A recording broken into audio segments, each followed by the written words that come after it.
Hey guys, welcome back to the channel. So I got a Polymer 80 and I didn't want to have a video on how to actually build the Polymer 80, where to mill it, where to drill it, all that stuff, only because there's a bunch of videos on that, okay?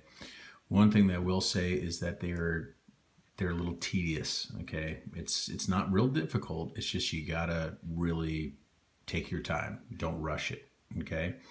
And we'll go over that in just a moment here, but I will say ergonomically, compared to the Glock frames, the Polymer 80 is much better.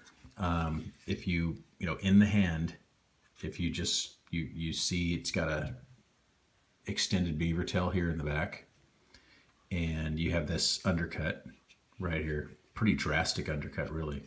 And it just lets your middle finger get in there real high.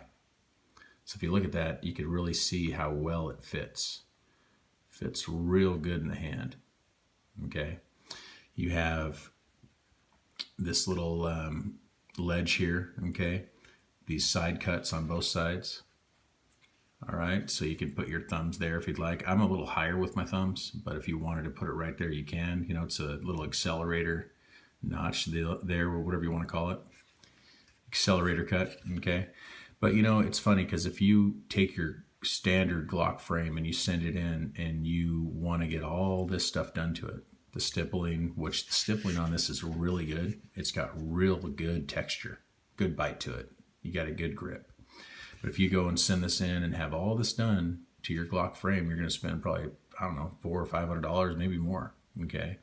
So depending on what you want to do, getting a Polymer 80, you know, you want a non-serialized gun, boom, you have it. You want to get one and then serialize it, then boom, go ahead and do it. But ergonomically and everything and the way it worked out for me, this is a real nice gun. I mean, it really is. The frame fits real good.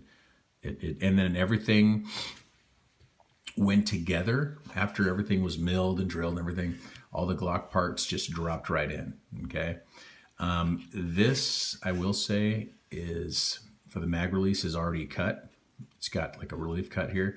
So instead of putting an extended mag release, which a lot of people do, and it sticks out real far, I just put a regular Glock one, basic Glock one, and it actually fits real good. If you see that, and here's a snap cap, of course, unloaded, but if you see that, it's not sticking out very far. So you guys all know if it sticks out too far, it's going to affect your grip. You'll feel it here on your middle finger. So my opinion, this way better to put this one in, okay? This, I have the basic Glock trigger in for now. It's a smooth one, okay? Smooth Glock trigger shoe, and bar, of course. And of course, I put an extended slide release, regular pins, okay? This one looks a little, I've used it quite a bit, so that's why it looks like it's stainless, but it's not. It's a basic pin there. And then, of course, I have the basic takedown. And you don't need extended takedown because this has been all relief. You know, this is all cut into the frame here. It's recessed in, so you can just use a basic one, okay? But, of course, I just have a basic Glock 19 slide and barrel, all the internals. I haven't changed anything on the upper. I just got an extra upper and threw it on. And of course, I still have the plastic guide rod and everything. Like I said, I haven't upgraded anything else on it. I'm using the regular sights. This isn't my carry gun. This is just, you know, an extra gun, really. But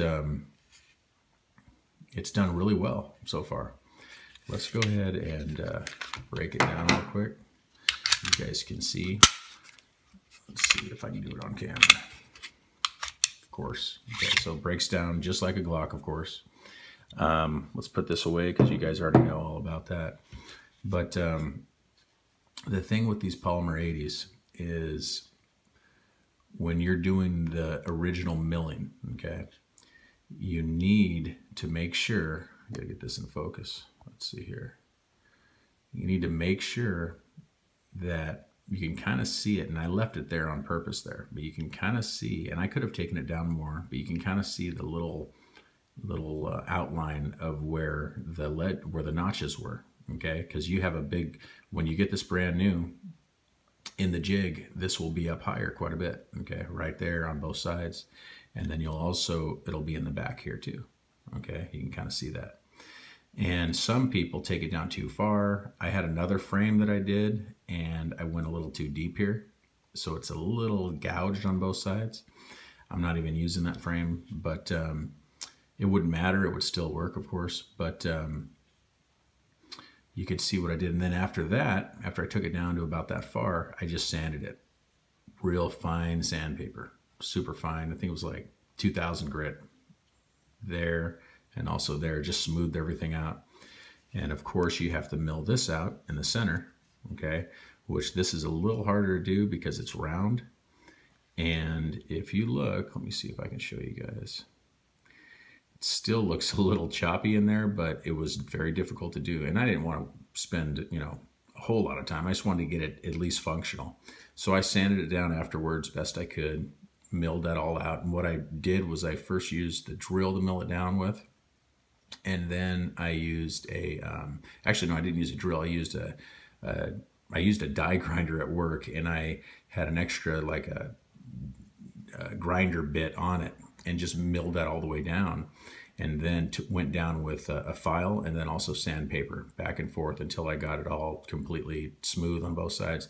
But if you don't get that perfect, this will cause malfunctions because your spring, your guide rock spring and everything could actually drag right there. It could hit, okay? So that's what happened there. And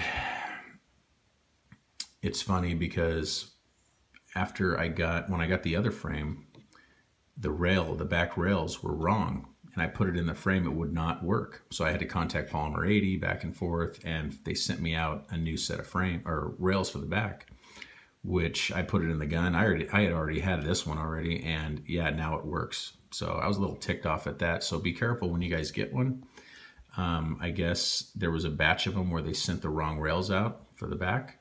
Okay, I guess they have that resolved now. I don't know, but the kit that I got for that was the Coyote Brown, the Desert Tan one or whatever, and it had the wrong rear rails. Front one was okay, but the rear wasn't. But this one, which is the gray color, the rails were perfect. Everything, once I put it all together, the slide went on it with no problem. Worked it back and forth. It was a little tight at first, of course. I had to work the kinks out, but took it to the range, and I have about 250 rounds to this right now, and not one jam or anything. No issues at all. So the main thing is when you're building one of these is you can do it at home. You could work the slide thousands of times. You can sand everything down real good. You can dry fire it a bunch of times. Just wear it. Put some wear into it before you take it to the range. And if you look at the front slides here, I kind of sanded them down just a hair. You can kind of see where some of the black has worn off. So now it's more even, okay? But of course, this thing is going to break in more and more the more and more that I shoot it. But it's got a standard mag well. I like how this kind of is flared out here. Gives me a better grip. And of course you got the cuts in the front here. But yeah, this has been a great project. I'm super happy I did it. I was on the fence for a long time about it. I saw a lot of videos on it, a lot of people doing them. I was like, man, do I really want to do that? And I did it, and happy I did. But there you have it. So it's definitely worth it, guys. Just take your time. That's all you got to do. Take your time, read the instructions, take your time, and it'll work out great. So anyway, thanks for watching. Please subscribe, please like, and I'll see you in the next one.